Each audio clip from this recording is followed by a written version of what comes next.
Hi this is Priya welcome to my TV news. ముందుగా వార్తలోని ముఖ్యాంశాలు.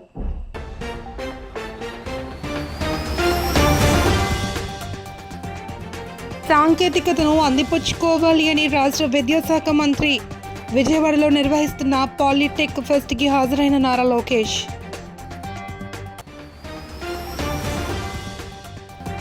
తక్కువ వ్యవధిలోనే సీసీ రోడ్లు, బీటీ రోడ్లు పనులకు శ్రీకారం.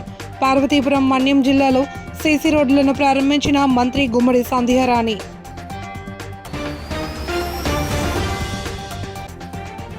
ఏలూరు జిల్లా పోలీస్ పరేడ్ గ్రౌండ్లో పోలీస్ కానిస్టేబుల్ దేహదారుఢ్య పరీక్షలు, సీసీటీవీ పర్యవేక్షణ, డ్రోన్ కెమెరాల ద్వారా పరీక్షలు.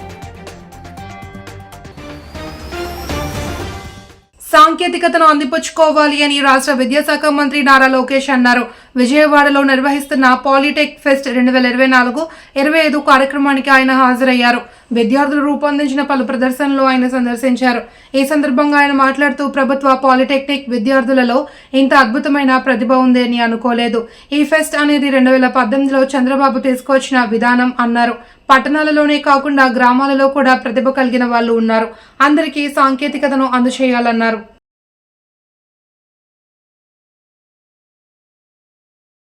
ఆరు నెలల కంటే తక్కువ వ్యవధిలోనే సీసీ రోడ్లు, బీటీ రోడ్లు నిర్మించడం ద్వారా అభివృద్ధి పనులకు శ్రీకారం అని మంత్రి గుమ్మడి సంధ్యారాణి స్పష్టం చేశారు. పార్వతీపురం, మన్యం జిల్లా సాలూరులో సీసీ రోడ్లను ప్రారంభించారు. ఈ సందర్భంగా ఏర్పాటు చేసిన సభలో మంత్రి మాట్లాడుతూ ఎక్కడ డోలీ మూతలు ఉండకూడదు అని కూటమి ప్రభుత్వం రోడ్లకు ప్రాధాన్యత ఇచ్చిందన్నారు. రోడ్లు పూడ్చేదానికన్నా కొత్త రోడ్లు వేయడానికే కూటమి ప్రభుత్వం నడుపు బిగించిందన్నారు. ఆ విధంగా వదిలేస్తారు. కానీ గౌరవ ముఖ్యమంత్రి చంద్రబాబు నాయుడు గారు వచ్చిన తర్వాత మా గిరిజన ప్రాంతానికి రోడ్లు కావాలి సార్ అంటే చేసుకోండమ్మా అంటే వెంటనే మనం ఎప్పుడు ఆగస్టులో గ్రామ సభ పెట్టాం, సెప్టెంబర్లో పల్లె పండుగ చేసాం. అప్పటి నుంచి ఇప్పటికంత ఇంకా 100 రోజులు యాక్చువల్ అయితే పూర్తి కాలేదు. ఈ 100 రోజుల్లో 100 రోజులు చేసి చూపించడం మీ అందరికీ నా హృదయపూర్వకమైనటువంటి ధన్యవాదాలు. ఎందుకనంటే రోడ్స్ ఇచ్చిన వెంటనే చాలా మంది, కొంతమంది సర్పంచులు, ఎంపీటీసీలు చెయ్యనివ్వకుండా ఆపడం, చెయ్యనివ్వకుండా నోటీసులు పంపడం, వాళ్ళు ఊరుకున్న వాళ్ళ పెద్దలు ఊరుకోరు కదా, వాళ్ళు మనకు నోటీసులు పంపడం, ఇవన్నీ ఎంతో కంగాలి చేసిన అందరం కూడా ధైర్యంగా లేదు ఏ విధంగా అయినా మనం రోడ్లు చెయ్యాలి. ఎందుకంటే 100 రోడ్లు కారణం మీ అందరికీ చెప్తున్నాను. సాలూరు మండలంలో నేను ఇచ్చిన రోడ్లు అయితే 52 రోడ్లు ఇచ్చాను. కానీ ఇంకా భద్రంగా చేశారు, మీరు గుర్తుంచుకోండి. ఇంకా మీకు చాలా రోడ్లు ఉన్నాయి చేయడానికి. ఏలూరు జిల్లా పోలీస్ పరేడ్ గ్రౌండ్ లో జిల్లా SP Shri K Pratap Sivakishore IPS పర్యవేక్షణలో పోలీస్ కానిస్టేబుల్ దేహదారుఢ్య పరీక్షలు నిర్వహించారు. సాంకేతికత పరిజ్ఞానం, సీసీటీవీ పర్యవేక్షణ, డ్రోన్ కెమెరాల ద్వారా ఈ పరీక్షలు నిర్వహించారు. పారదర్శకత మరియు నిష్పక్షపాతంగా దేహదారుఢ్య నిర్వహణ చేస్తున్నట్లు పోలీసులు అధికారులు తెలిపారు. 600 మంది అభ్యర్థులకు హాల్ టికెట్ ఇవ్వగా 419 మంది అభ్యర్థులు హాజరయ్యారని తెలిపారు. కాగా వారిలో 270 మంది అభ్యర్థులు క్వాలిఫై అయ్యారని సంబంధిత అధికారులు తెలిపారు. అభ్యర్థుల యొక్క పోటీ పరీక్షల కోసం అన్ని సదుపాయాలు ఏర్పాట్లు చేసినట్లు తెలిపారు. పేపర్ మిల్లు కార్మికులకు నష్టం జరగకుండా చూస్తాను అని ముఖ్యమంత్రి నారా చంద్రబాబు నాయుడు బలమైన హామీ ఇచ్చారు అని రాజనగరం ఎమ్మెల్యే బత్తుల బలరామకృష్ణ అన్నారు. వేతన ఒప్పందం కోసం పేపర్ మిల్లు వద్ద మిల్లు యాజమాన్యానికి వ్యతిరేకంగా ఆందోళనకు దిగిన కార్మికులను కూటమి ఎమ్మెల్యేలు, నాయకులు కలిసి మద్దతు పలికారు. మీకోసం ఎంపీ పురంధరేశ్వరి ఆధ్వర్యంలో ఇటీవలే ముఖ్యమంత్రి చంద్రబాబు గారిని కలిశామని తెలిపారు. ఈ సందర్భంగా మీ డిమాండ్లు, పేపర్ మిల్ యాజమాన్య విధానాలు సీఎంకు వివరించామని అన్నారు. ఈ యొక్క మిల్లు విషయంలోని, కార్మికుల విషయాల్లోని ఇక్కడ ఉన్నటువంటి సాధక బాధలు పడుతున్న ఇబ్బందులు అన్ని అందరికీ అవగాహన ఉంది. ఈ గవర్నమెంట్ రాకముందు మీరందరూ ఇబ్బంది పడిన మాట వార్తనే. కానీ ఎన్డీఏ గవర్నమెంట్ ప్రభుత్వం ఏర్పడిన తర్వాత కలెక్టర్ గారి దగ్గర 2 మీటింగ్లు జరిగినాయి. 2 మీటింగ్లు కూడా మీకు సానుకూలంగా రాకపోవడం అనేది మన దురదృష్టకరం.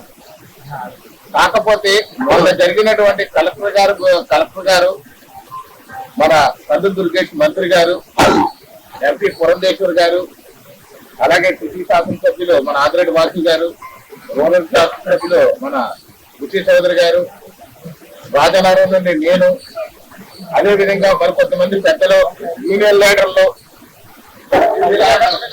అన్ని కలిసి ఒక రిప్రజెంటేషన్ తీసుకెళ్లి కార్తీక మిత్ర గారి కింద ఆయన అందరూ పొందుపరుస్తారు. ఇప్పుడు మన ఎన్సీఎఫ్ మాట్లాడుకున్న యువత ఎక్కువగా రక్తదానాల్లో పాల్గొని ప్రజల ప్రాణాలు కాపాడాలి అని శాసనసభ్యులు నిమ్మక జయకృష్ణ పిలుపునిచ్చారు.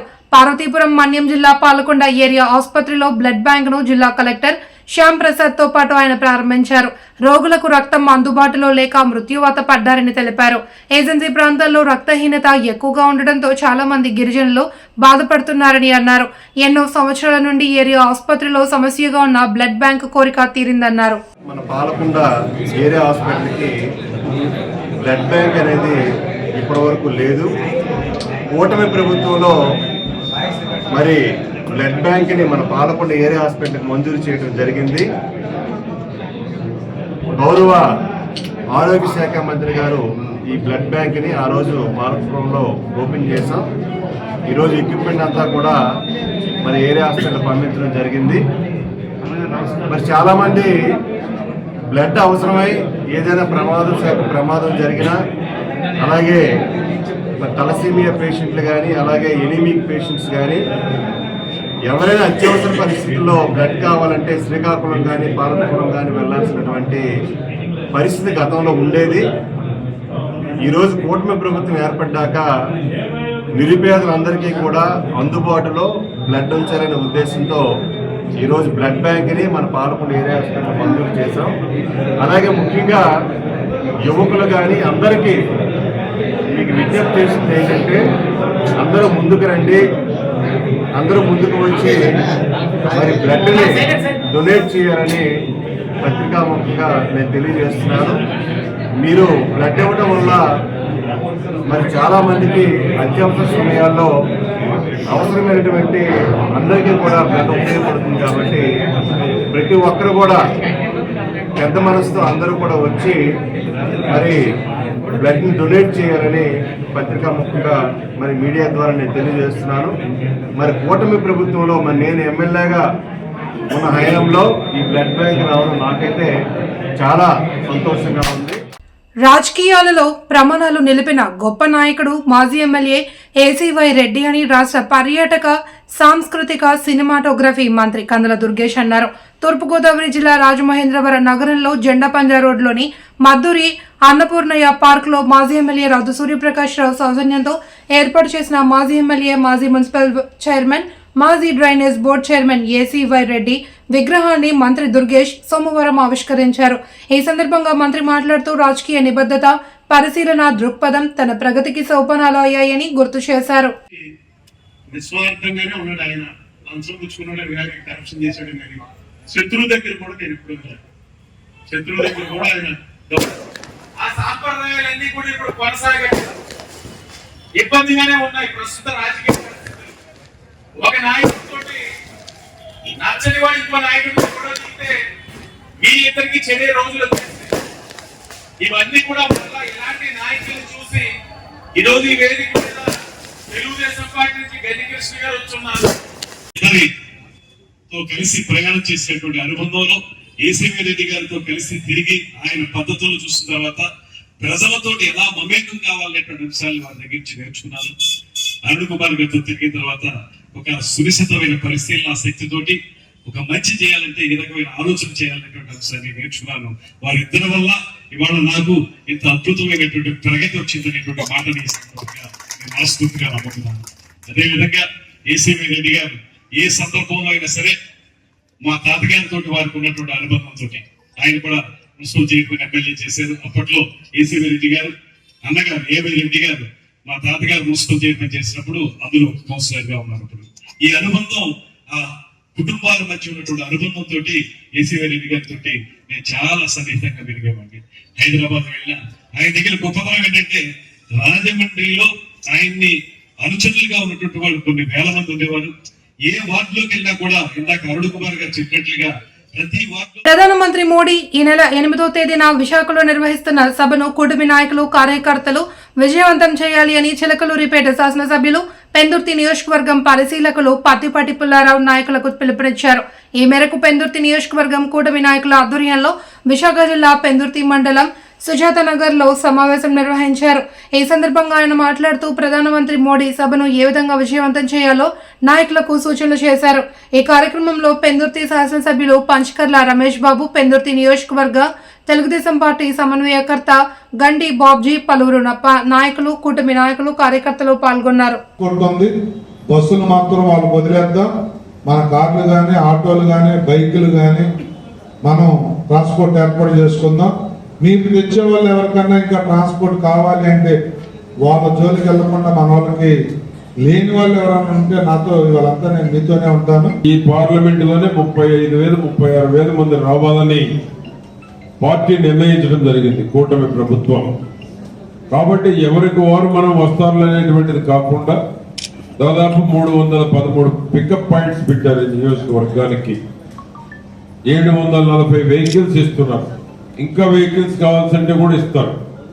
అదేవిధంగా 1411 మందిని ఈ పికప్ చేసుకునేటువంటి దానికి ఒక్కొక్క బస్ కి ఒకరు ఇద్దరిని అలాట్మెంట్ చేయడం కూడా జరిగింది. కాబట్టి మనం కూడా ఎవరికి వాళ్ళ శక్తి మేరకు నాయకుల గౌరవం పెంచేటువంటి దానికి మన ముఖ్యమంత్రి గారి సంగతి మీకు తెలియదు కాదు. ఈ దేశంలో ఎవరు కష్టపడాలంత కష్టపడుతున్నారు. ఈ వయసులో 74-75 ఏళ్ల వయసులో ఒక్క నిమిషం కూడా విరామం లేకుండా లంచ్ తీసుకున్నాక ఎవరైనా ఆ ఏజ్ లో 1/2 గంట రిలాక్స్ అవుతారు. చంద్రబాబు నాయుడు గారిలో ఆ రిలాక్స్ కూడా లేకుండా కష్టపడుతున్నారు. ఎందుకంటే ప్రధాన కారణం కష్టాల్లో ఉన్న రాష్ట్రాన్ని ఒడ్డున వెయ్యాలి, పేదరికం లేనటువంటి రాష్ట్రంగా ముందుకు తీసుకువెళ్ళాలి. అందుకోసమే కష్టపడుతున్నారు. ఆరోగ్యానికి, ఆహ్లాదానికి పార్కులు ప్రధాన నిలయాలుగా మారుతున్నాయని రాజానగరం నియోజకవర్గ ఎమ్మెల్యే బత్తుల బలరామకృష్ణ పేర్కొన్నారు. తూర్పుగోదావరి జిల్లా రాజానగరం లాలా చెరువు వద్ద చిల్డ్రన్స్ పార్కును ఆయన ప్రారంభించారు. ఈ సందర్భంగా ఆయన మాట్లాడుతూ ప్రస్తుతం సమాజంలో వాహన కాలుష్యం, ఇతర కాలుష్యాలు విపరీతంగా పెరిగిపోయాయన్నారు. దీనివల్ల చిన్నారుల నుండి వృద్ధుల వరకు ప్రజలంతా అనేక ఆరోగ్య ఇబ్బందులతో బాధపడుతున్నారన్నారు. ప్రతి చోట పచ్చని పార్కులు ఏర్పాటు చేయడం శుభ పరిణామం అన్నారు. ఈ కార్యక్రమంలో Rajamahendravaram city Janasena party incharge Atti Satyanarayana, Rajamahendravaram municipal commissioner Ketan Garg పాల్గొన్నారు. సో పిల్లలకు ఎప్పుడన్నా సేఫ్టీ మెషర్స్లో ఎక్కడ దెబ్బలు తగలకుండా ఆ మెషర్స్ చూసుకొని మనం డిజైన్ చేస్తాం. ఇక్కడ ఏదైనా అయినా కూడా లోపల ఉన్నోడు తడవదు. నచ్చిందా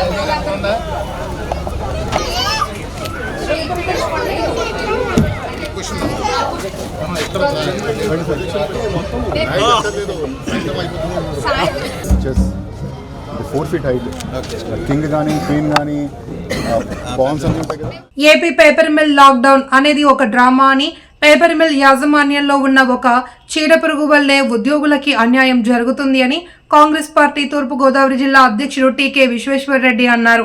స్థానిక ఏపీ పేపర్ మిల్ ఎదురుగా జరిగిన మీడియా సమావేశంలో టీకే మాట్లాడుతూ పేపర్ మిల్ నాశనం కావడానికి చంద్రబాబే ప్రధాన కారకుడు అని, 27% ప్రభుత్వ షేర్లు 45 కోట్లకు అమ్మేశారని ఆరోపించారు.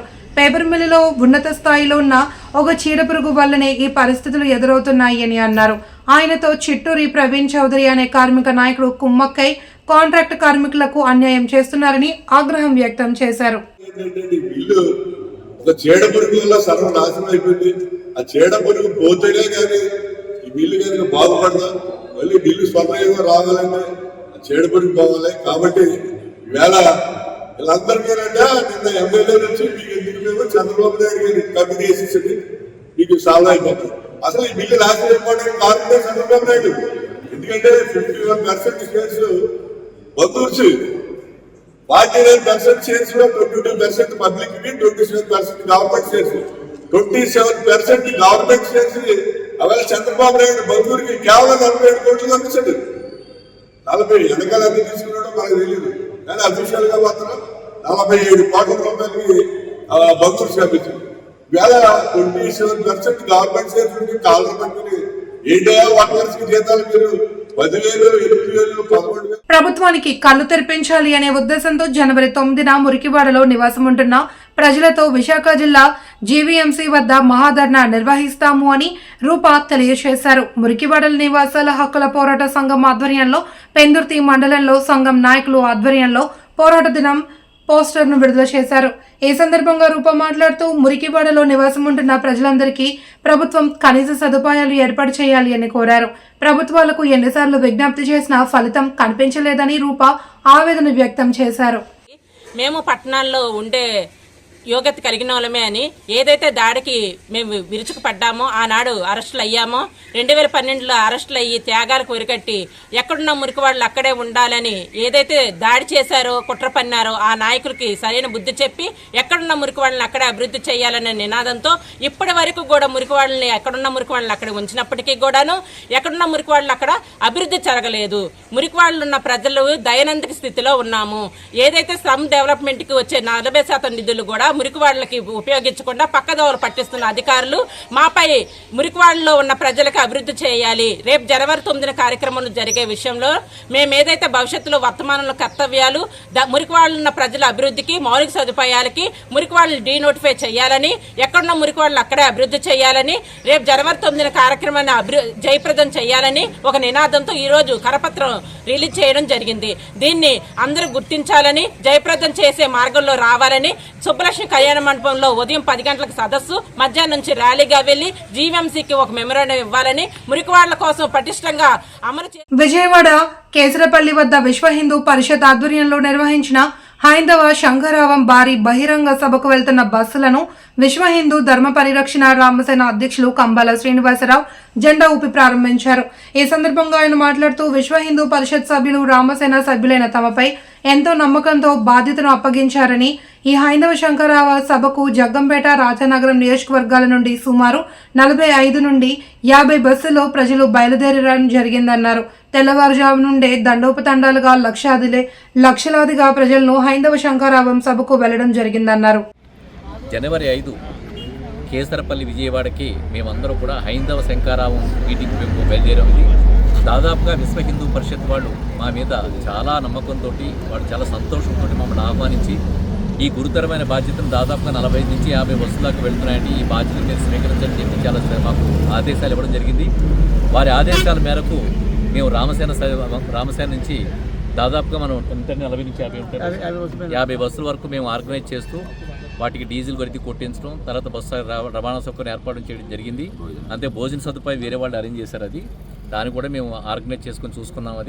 అలాగే మంచినీటి సదుపాయం కానీ అక్కడ వెళ్ళిన తర్వాత వచ్చిన వాళ్ళందరికీ జరిగే సదుపాయాల గురించి మేము చాలా అన్ని ఏర్పాట్లు చేసి సంతృప్తికరంగా ఏర్పాట్లు చేసుకోగలిగాం. మేము వస్తారా రారా అనే అనుమానంతో ఉన్న మాకు ఎంత సంతోషం కలిగిస్తుందనంటే అన్ని బస్సులు నిండిపోయి పొద్దున్నే 7 గంటలకే చాలా బస్సులు బయలుదేరిపోయినాయి. ఇప్పుడు మన వెనకాల బస్సులని వరుసగా నిలబడ్డే బయలుదేరడం సిద్ధంగా ఉన్నాయి. మేము అన్నిటికన్నా చాలా మేము సాధించిన ఘన విజయం ఏంటంటే 2 సంవత్సరాలుగా రామసేన చేస్తున్న కార్యక్రమాలు చూసిన తర్వాత విశ్వ హిందూ పరిషత్ యొక్క అధిష్టానం మమ్మల్ని గుర్తించడం, మాకు ఈ గురుతరమైన బాధ్యత అప్పగించడం మేము చాలా గర్వంగా మేము ఫీల్ అవుతున్నామని వారికి మేము మా ధన్యవాదాలు తెలుపుకుంటూ, ముఖ్యంగా ఈ యొక్క సమావేశానికి మేమందరూ వెళ్ళడం కారణం ఏంటంటే భారతదేశంలో ఎక్కడ చూసినా హిందువుల మీద జరుగుతున్న దాడుల మీద చాలా ఆవేదనతో ప్రతి హిందువు కూడా రగిలిపోతూ ఉన్నాడు. మాధ్యమాల్లో జరుగుతున్న సన్నివేశాలు చూస్తుంటే ఇది చాలా దారుణంగా ఉంది. ఇది చాలా శుభపరిణామం. భారతదేశం అంతా కూడా ఇక్కడ విజయవాడ 60-70% జనాలు తూర్పుగోదావరి జిల్లా, వెస్ట్ గోదావరి జిల్లా నుంచి చాలా ఉధృతంగా పెడుతున్నారని చెప్పిన విషయాన్ని మాకు సమాచారంలో తెలిసింది. విషయం ఏంటంటే ఇందులో కూలంకషంగా చర్చించే విషయం ఏంటంటే యూనిఫామిటీ సివిల్ కోడ్. ఇది భారతదేశం అంతా ఎప్పటి నుంచో చర్చరు. మనకు ఆ యూనిఫామిటీ సివిల్ కోడ్ వస్తేనే కానీ మన హిందువుల యొక్క మన గౌరవం కానీ ఆత్మాభిమానం కానీ ఇవన్నీ కూడా సమస్యగా పరిష్కారంగా రాదు. ఈ యూనిఫామిటీ సివిల్ కోడ్లో చాలా విషయాలు ఉన్నాయి. ఒక చిన్న స్మాల్ ఎగ్జాంపుల్ చెప్తాను. ఇది తప్పనిసరిగా ప్రతి మీడియా వాళ్ళు గుర్తుంచుకోవాలి. ఒక స్కూల్లో రెండు సైకిళ్ళు ఒక క్రిస్టియన్ బాయ్కి, ముస్లిం బాయ్కి మైనారిటీ పేరు మీద ఇవ్వడం జరిగితే అక్కడ ఉన్న హిందూకు ఉన్నవాడు నేను ముస్లింగా మారిపోతాను, క్రిస్టియన్గా మారిపోతాను, హిందువులకి ఇంత దారుణం జరుగుతుంది, నేను ఎందుకు ఈ జాతిలో ఉండాలి, ఎందుకు ఈ మతంలో ఉండాలని చెప్పి అడిగే దౌర్భాగ్యమైన విషయాన్ని ప్రజలందరూ కూడా గుర్తించాలి. అంటే ఇది చిన్నపల్లెవాడి దగ్గర నుంచి, మధ్యవయస్కుడి నుంచి, ముసలివాడి దగ్గర నుంచి, స్త్రీల దగ్గర నుంచి, అలాగే తీర్థయాత్రలు చేసే వాళ్ళ దగ్గర నుంచి అన్నింటిలో కూడా అసమానతలే. అలాగే కరెంటు ఛార్జీలు విధించడంలో కూడా ప్రతి చోట కూడా మన హిందువుల మీద జరుగుతున్న అజమాయిషులు చాలా దారుణంగా ఉన్నాయి. దీని మీద యూసీసీ రావాలి, చాలా విషయాల్లో కూడా మనకు మార్పులు జరగాలి. రెండో విషయం ఏంటంటే మన దాదాసాహెబ్ అంబేద్కర్ గారు చెప్పిన విషయం ఏంటంటే చాలా మంది దళితులు, మైనారిటీలు అంబేద్కర్ గారిని చాలా గౌరవిస్తారు. ఆయన చెప్పిన విషయాన్ని చెప్తున్నాను తప్ప నా అభిప్రాయం కాదు ఇది. మత మార్పిడి అనేది దేశ భద్రతకి ముప్పు అని చెప్పి ఆయన చాలా క్లియర్గా చెప్పారు. ఇది అందరూ కూడా దళితులు, మైనారిటీలు కూడా దీన్ని తీవ్రంగా ఆలోచించి దీని మీద ఆలోచించి అసలు మనకు మతం అంటే ఏంటి? మతం అనేది దేవుడు కాదయ్యా, మతం అనేది జీవన విధానం. నేను యేసు ప్రభువునైనా, అల్లానైనా, రాముడినైనా మనం భగవంతుడిగా గుర్తిస్తాం, చేతులెత్తి నమస్కరిస్తాం, భక్తితో పూజిస్తాం. కానీ మతం అనేది జీవన విధానం, దాన్ని దేవుడిగా మార్చేస్తున్నారు. అదే బాధ. దానివల్ల దేశ భద్రతకి, దేశంలో ఉండే ప్రజలు నివసించడానికి, క్షేమకరంగా నివసించడానికి చాలా విఘాతాలు కలుగుతున్నాయి. ఒక్క నిమిషం మూడో పాయింట్ కూడా చెప్పి 3-4 పెట్టి చెప్పి నేను చెప్తాను. మూడో పాయింట్ ఏంటంటే మన దేవాలయాల మీద ప్రభుత్వం యొక్క అజమాయిషీ ఇది సంపూర్ణంగా నిషేధించాలి. మన దేవాలయాలు మనమే హిందువులే సంరక్షించుకోవాలి. అక్కడికి అన్ని మతస్థులు రాకూడదు. ఎందుకంటే అన్ని మతస్థులు అందరూ మంచివాళ్ళు ఉంటారు, కానీ దుర్మార్గుడు ఎవడైనా ఉంటే వాడు చేసే విధ్వంసం మామూలుగా ఉండట్లేదు. పోయిన ప్రభుత్వం కూడా 254 దేవాలయాల మీద దాడి జరిగితే ఒక్క ఎఫ్ఐఆర్ కూడా చేస్తే ఒక్క దాని మీద కూడా యాక్షన్ తీసుకోలేదు. దీని ఏమనాలి? మన హిందువులందరూ చాలా గట్టిగా ఆలోచించాలి. 4వది మన దేవాలయాలకు సంబంధించి ఆక్రమణ. ఎక్కడ చూసినా మన దేవాలయాలు భూములు ఆక్రమించడం, మన దేవాలయాల మీద ఇంకో అన్యమతస్తులకు సంబంధించి కట్టడం, ఇదంతా దుర్మార్గకరమైన విషయం. హిందువుల యొక్క రక్షణ కోసం భారతదేశంలో ఈ దేశాన్ని హిందూ దేశంగా కూడా అన్యమత దేశం కింద మార్చేయడానికి చాలా ప్రయత్నాలు జరుగుతున్నాయి. దీన్ని ప్రభుత్వాలు, న్యాయస్థానాలు గుర్తించాలి. నేను దీని మీద చాలా పెద్ద ఎత్తున పోరాటం చేయబోతున్నాను. నేను భారతీయ జనతా పార్టీ జాయిన్ అయిన విధానం ఏదైతే ఉందో ఆ విధానం భారతదేశం అంతా కూడా ఒక రకమైన ప్రకంపన వచ్చింది. ఎందుకంటే కంబాల శ్రీనివాసరావు అనే వ్యక్తి భారతీయ జనతా పార్టీలో జాయిన్ అవుతూ ఒక్క 4 గంటల ప్రోగ్రాం కోసం 15,000 మంది జన సమీకరణ ఎలా చేయగలిగాడని చెప్పి పెద్ద చర్చ జరుగుతుంది. ఇది భారతీయ జనతా పార్టీ ఎక్కడికి వెళ్ళినా కానీ అందరూ నన్ను ఆలింగనం చేసుకుని, సార్ మీరు ఎలా సాధించారు ఇది, మేము నాళ్ళ నుంచి మేమంతా స్తబ్దతగా ఉన్నాం, మీరు చేసిన ఏదైతే 25వ తారీఖున జాయిన్ అయ్యారో చూస్తే మాకందరికీ కూడా ఒక పులకింత కింద ఉంది, మా అందరిలో నూతన ఉత్సాహం ఉంది చెప్పిన ప్రతి భారతీయ జనతా పార్టీ నాయకుడు చెప్పడం నాకు చాలా ఉత్సాహాన్ని కలిగించింది. సో ఈ విధంగా మనం ఏంటంటే ఈ హైందవ శంకారావానికి మనం వెళుతూ మన హిందువులను సంఘటితం చేసుకుంటూ భారతదేశం యొక్క విశిష్టతని, భారతదేశం యొక్క సంస్కృతి, భారతదేశం యొక్క ఔన్నత్యాన్ని మనం అందరికీ కూడా ప్రపంచ దేశాలకు తెలియజేసే కార్యక్రమం ఇది ద్వారా జరుగుతుంది. అందువల్ల మీ మీడియాలందరికీ, మీ మీడియా ప్రముఖులందరికీ, మీడియా యాజమాన్యానికి కూడా నేను ధన్యవాదాలు తెలుపుకుంటూ మనం చాలా ఉత్సాహంగా వెళ్దాం. మనకు సమయాతీతం అయిపోతుంది, మనం అందరూ కూడా ఉత్సాహంగా వెళ్దాం. మీ అందరికీ ధన్యవాదాలు తెలుపుకుంటూ జై శ్రీరామ్, జై శ్రీరామ్. వార్తలోని ముఖ్యాంశాలు.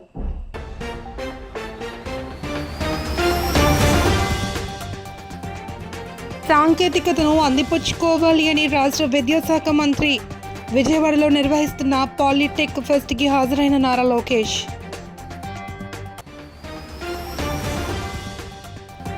తక్కువ వ్యవధిలోనే సీసీ రోడ్లు, బీటీ రోడ్లు పనులకు శ్రీకారం. పార్వతీపురం, మన్యం జిల్లాలో సీసీ రోడ్లను ప్రారంభించిన మంత్రి గుమ్మడి సంధ్యారాణి.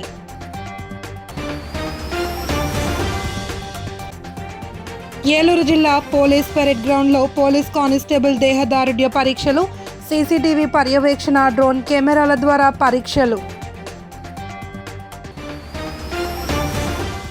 వార్తలందరితో సమాప్తం. మళ్ళీ మరొక బులెటిన్లో కలుద్దాం. చూస్తూనే ఉండండి మై టీవీ న్యూస్.